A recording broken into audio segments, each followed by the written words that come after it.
So, Trump gave an interview to Axios. Yes.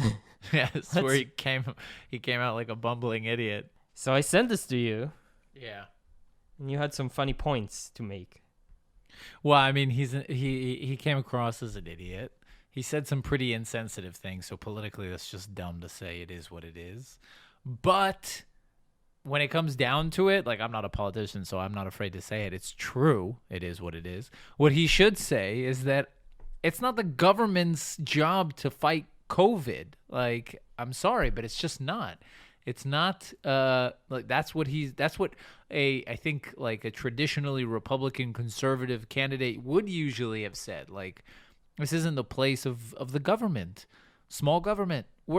It's a disease. It's a pandemic. There should be private enterprise to find a solution to this. We should all maybe put out guidelines, and we should try and avoid this thing as much as we can. But in the end of the day, it's a disease. Like, what are you yelling at me for? And I feel like then he would have made the reporter look like an idiot. But the thing is, he was trying to fight on the reporter's like home field. Yeah, he was that's not always gonna on work. defense. Yeah, like if you're trying to argue with someone about COVID, about how you're not like the government isn't doing enough, and you're fighting from a point like that the government should be taking care of COVID, then you're always going to lose unless your numbers are really, really good. Like, unless your numbers look like Israel, you're going to lose that argument. Like, you're Our doing a numbers bad are job. not that good.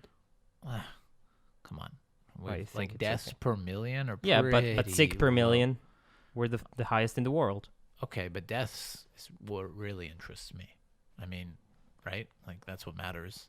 If you're sick and you get I mean, better. severe cases are also Yeah, I problematic. mean, if there's all of a sudden a huge spike, then this story will change. But like, as of now, we have 600 deaths. That's not like, I Yeah, mean, it's- relative to it's- our population, we're doing better than Sweden. But again, I But think we're still Sweden pretty- did better. we're still pretty closed up. We're still, yeah. I heard, here you have no cultural events whatsoever. I The think government's bars, making it rain. I think bars are like bars that can't have seats outside are closed. Yeah.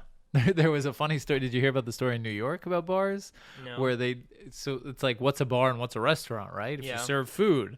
And so then they started having to and this is always the problem with government intervention, is that then you have to start drawing lines and definitions. And so it's always best for as little intervention as possible. But this is where it got funny. And the government was starting to define what's food in a bar. So they were serving peanuts or whatever, pretzels, and bars How were many like, peanuts? Exactly. They were like, no, it needs to be food like a hot dog or a sandwich. It's like, what? What is that? Like, how is that a law? It doesn't make any sense.